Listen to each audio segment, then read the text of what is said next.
जयशी बोलली होती सरांशी बोलण्याआधी. इनफॅक्ट ही जयची असाइनमेंट होती. मग त्याला जमणार नाही कोणी ठरवलं? तू? पॉलिटिक्स? त्याच्यापेक्षा काम करा. नका असा फायदा करून घेऊ लोकांचा. एक मिनिट, इथं कुणीही कुणाचा फायदा घेत नाहीये. जो तो आपापलं फक्त काम करतोय. आणि आदितीलाही वाटतंय की आपल्या टीममेटनी पुढे जावं म्हणून. असं वाटत असतं तर हे केलंच नसतं ना जे केलंय.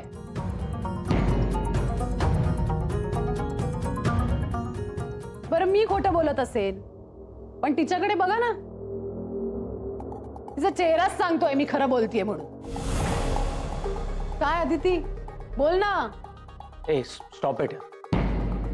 हा सगळा इशू मला मिळालेल्या संधीवरून माझ्या क्लायंटवरून चाललाय, बरोबर?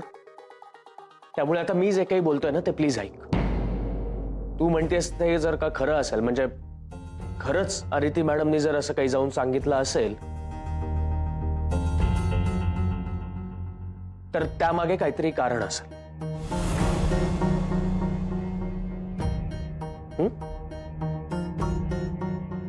म्हणजे असं मला वाटतंय. या विषयावर आता इथून पुढे मला एकही शब्द बोलायचा नाही, प्लीज.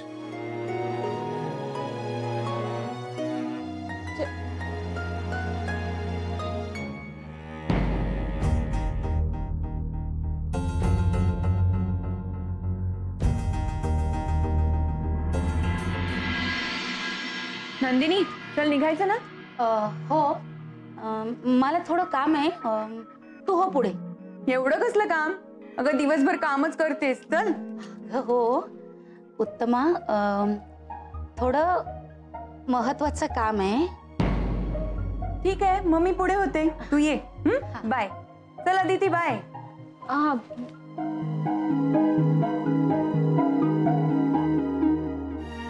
जय कुठे गेला असेल?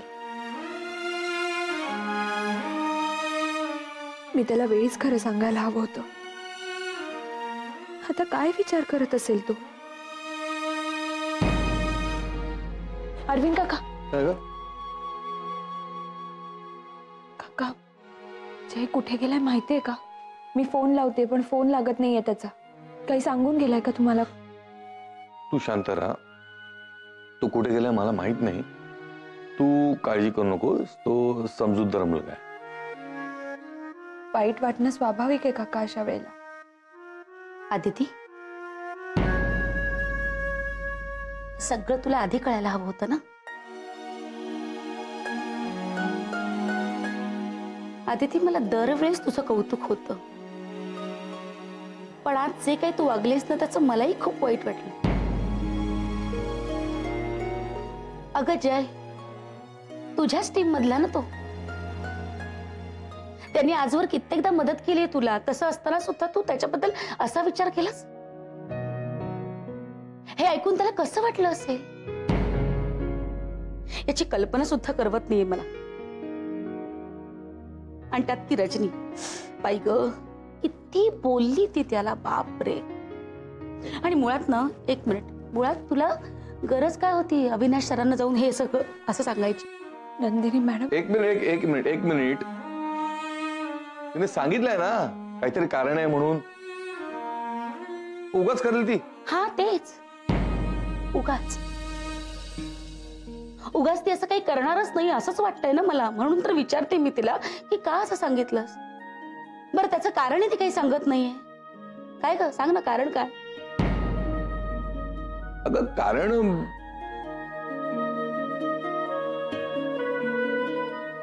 तुला प्रत्येक गोष्टीचं कारण द्यायलाच हवं का?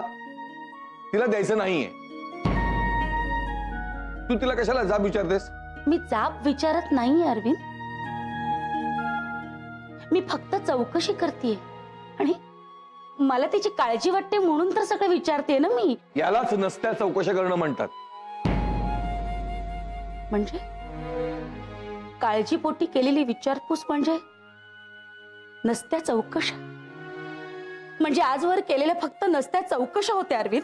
अगं पण समोरच्या व्यक्तीला उत्तर देणं न देणं हा त्याचा वैयक्तिक प्रश्न आहे. 1 मिनिट. तुम्ही का वाद घालताय या गोष्टीवरून? तेच मी तिला समजवतोय. तू जे केलंस ते कोणाला सांगणं न सांगणं हा तुझा स्वतःचा डिसिजन आहे. ती कशाला विषय काढते? बस.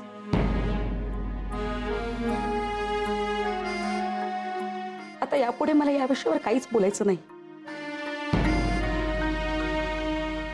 हा म्हणजे आपुलकी म्हणून चौकशी जर केली तर तो तुम्हाला जाब वाटत असेल तर सॉरी. सॉरी. नाही, म्हणजे विचारपूस करताना यापुढे मी लक्षात ठेवीन की बाबा समोरच्या माणसाला राग तर येणार नाही ना याची काळजी घेईन. सॉरी. हा आणि कसं आहे की इथे येताना आपण डोक्यात प्रोफेशनल ऍटिट्यूड ठेवून येतो आणि आपुलकी वगैरे ऑफिसच्या बाहेर ठेवायची असते. विसरून गेले होते.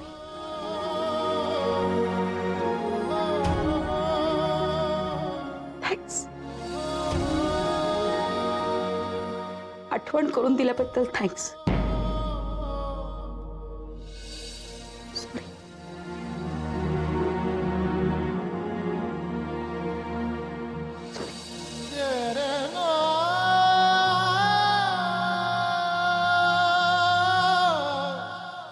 मी काही बोलले आणि तुला त्याचा राग आला असेल तर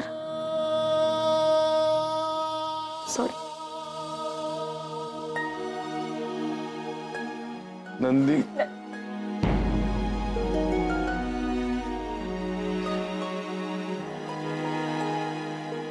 काका,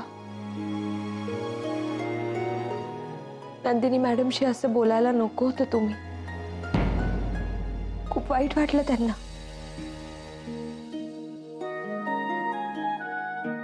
मला सुद्धा ते जाणवलं, पण तिला सुद्धा कळायला नको होतं का? कसं? काका, तुम्हाला आणि मला जे माहितीये ते इतर कोणालाही इथे माहित नाही. मग त्यांनी प्रश्न विचारणं साहजिक आहे ना. काका प्लीज, यापुढे नंदिनी मॅडम बरोबर असं नका बोलू तुम्ही, प्लीज. I am sorry.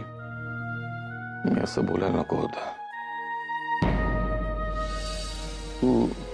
तू घरी जा. तुला उशीर होतोय, जा तू घरी.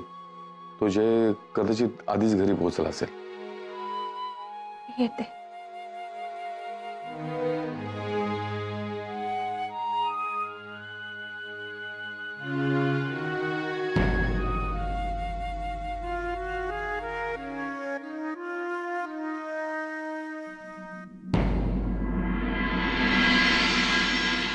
काकू, काकू, काय ग? काकू, जय कुठे आहे? जय आलाय का? नाही, मी तर केव्हाच्या आतच आहे. हे पण बाहेर गेलेत. रूम मध्ये नाहीये का? नाही येतो तिथे. अगं काय झालंय? तुम्ही एकत्रच ऑफिस मधनं निघाला असाल ना? काकू, मला काहीही सुचत नाहीये आता. बरं, हे बघ, तू आधी शांतपणे बस बरं इथे. हा, पाणी आणून देऊ का? नको. आता शांतपणे सांग बरं काय झालं ते. काकू, मी तुम्हाला सांगितलं होतं जयचे पहिले क्लायंट माझे पप्पा आहे आणि तो जर त्यांना परत आणू शकला नाही तर त्याला नोकरी सोडावी लागेल. म्हणून मग मी आज सरांकडे गेले होते, सरांना रिक्वेस्ट करायला की आपण जयचे पहिले क्लायंट बदलूया. मग यात काय झालं? मी हे सगळं सरांना सांगत असताना नेमकी तिथे रजनी आली आणि तिने हे सगळं ऐकलं. बरं, या सगळ्याचा भलताच अर्थ काढला आणि बाहेर जाऊन वेगळंच काहीतरी सांगितलं सगळ्यांना. मी तिथे खरं कारण नाही सांगू शकले कारण तिथे सगळेच होते. मग सगळ्यांचे वाद सुरू झाले आणि जय तिथून निघून गेला. अगं मग तू त्याला फोन ट्राय केला नाहीस का? केला ना काकू, पण त्याचा फोन स्विच ऑफ येतोय.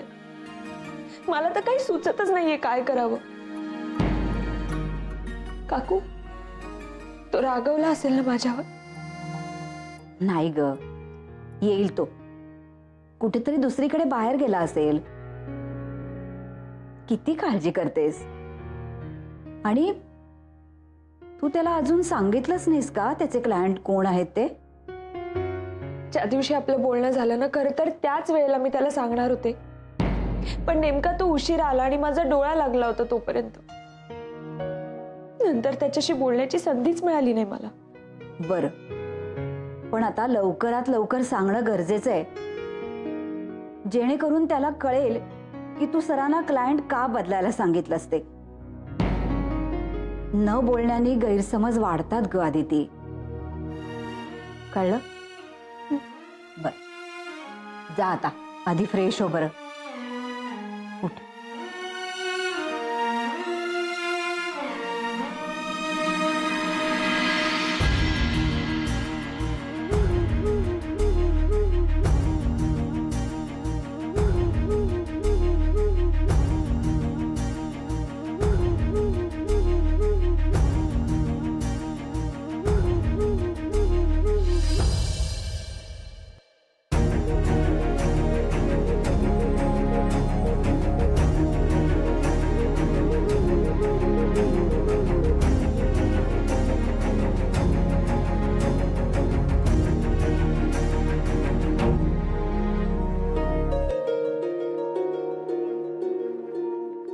जय, मला खरंच तुला दुखवायचं नव्हतं.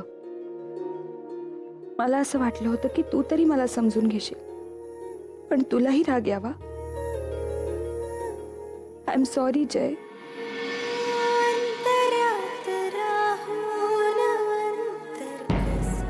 जय, Jay, I am so sorry, very sorry. तू खूप रागवलायस ना माझ्यावर, म्हणून असं अचानक निघून गेलास तो ऑफिस मधून. आदिती, आदिती, बस इथे, बस.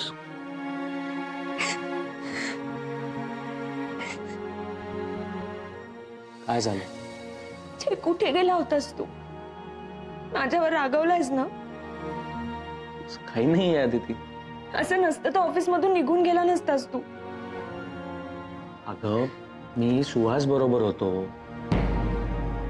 खरं? म्हणजे तू मेसेज नाही वाचलास? मेसेज? वा, फोन कुठे आपला?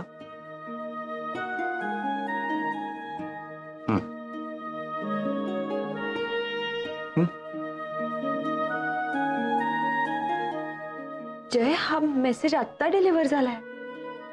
जवळजवळ माझ्या बरोबरच येतो ना, म्हणून जास्त टेन्शन आलं असेल तुला. मी फोन केला तर तुझा फोनही स्विच ऑफ आला. स्विच ऑफ केला होता.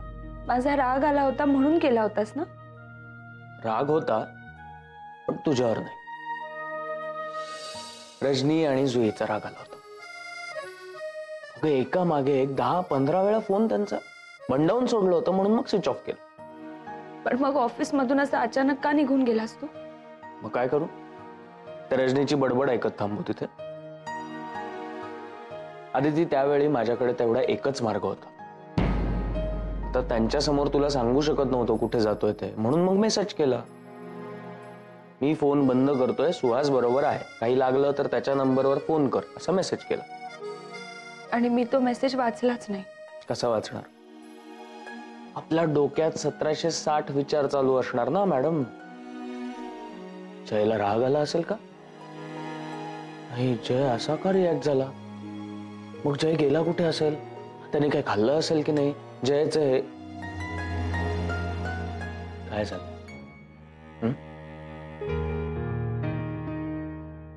जय, मला तू एकदाही विचारणार नाहीस मी सरांना असं का सांगितलं? का तुला असं वाटतंय की तुझ्या मार्गात मी अडथळे निर्माण करतेय, मला तुझी प्रगतीच बघवत नाहीये? जय, बघ, असं काही असेल ना तर प्लीज मला आत्ता सांग. मनात ठेवू नकोस तू. आपण काही असलं तरी एकमेकांपासून कधीच लपत नाही. हो, हे सगळं मला माहिती आहे. त्यामुळे मी तुला कुठल्याही गोष्टीचा जाब विचारणार नाहीये. इनफॅक्ट मला हे माहिती आहे की तू जे काही करशील ते माझ्या भल्यासाठीच. माझ्यापेक्षा तुझ्यावर जास्त विश्वास आहे. त्यामुळे कोण काय बोलतं या गोष्टीचा मला नाही फरक पडत. जय, मला खूप महत्वाचं बोलायचं आहे तुझ्याशी. मग बोल ना.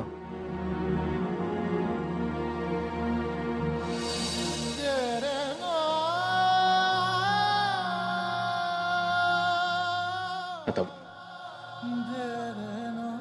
जय, मी तुला क्लायंटचे डिटेल्स नाही दिले. त्यामागे काहीतरी कारण असतील, मला माहिती आहे ते. हो, पण तेच कारण तुला आता मला सांगावंच लागेल. काय झालंय? काय कारण? तुझे पहिले क्लायंट माझे पप्पा आहेत, एडी अनिल दाभोळकर. आणि त्यांना तुला आपल्या कंपनीशी असोसिएट करायचंय. जय, जर असं नाही केलंस तू तर तुला हा जॉब सोडावा लागेल असं तूच सांगितलंयस सरांना. जय, आता आपल्या दोघांपैकी कोणीही हा जॉब सोडून चालणार नाही. आणि म्हणून मग मी सरांना ही रिक्वेस्ट करायला गेले की ह्या क्लायंट ऐवजी दुसरा कोणीतरी क्लायंट असेल तर बरं होईल. आणि नेमकी तिथे तुझा माझ्यावर विश्वास नाहीये? तुझा माझ्यावर विश्वास नाहीये का? तू असं का बोलतोस जय? माझा तुझ्यावर पूर्ण विश्वास आहे. तुझ्या कर्तृत्वावर मला जराही शंका नाहीये.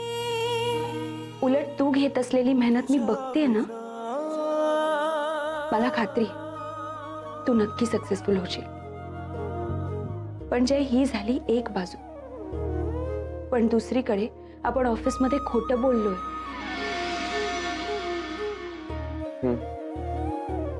म्हणजे तुला असं म्हणायचं की माझे सासरे मिस्टर अनिल दाभोळकर एडी आपल्या लग्नाबाबतीत आपल्या ऑफिसमध्ये सांगतील असं? नाही, पप्पा असं कधीच करणार नाही. एक वेळ ते मला मुलगी म्हणून ओळख सुद्धा दाखवणार नाही.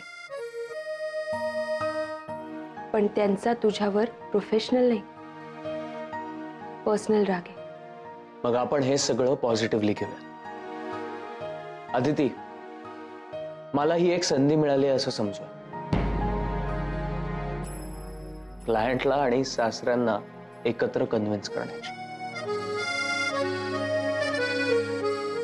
जय, हे बघ अदिती, ही संधी स्वतःहून आपल्यापर्यंत आली ना, मग आपण प्रयत्नच केले नाहीत असं नको वाटायला. आणि जर मी या क्लायंटचं मन जिंकू शकलो तर कदाचित त्यामुळे मी एका वडील आणि मुलीचं नातं जवळ आणू शकतो.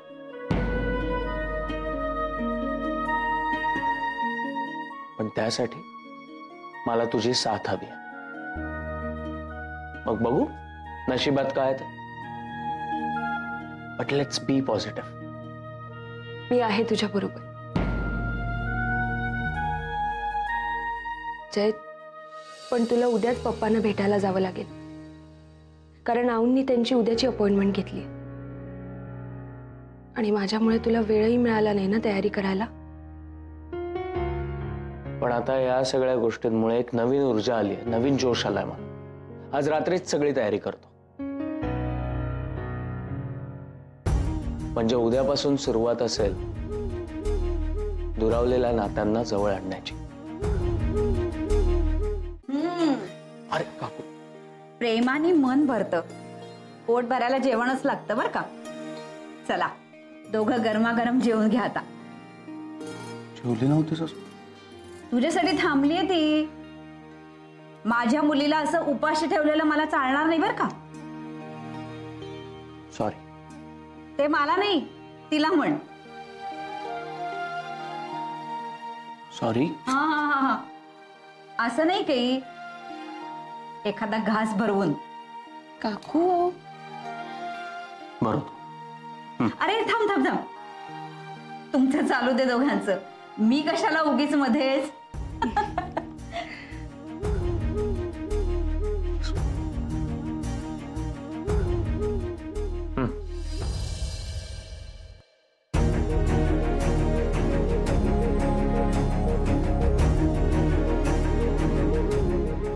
सॉरी.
कर ना.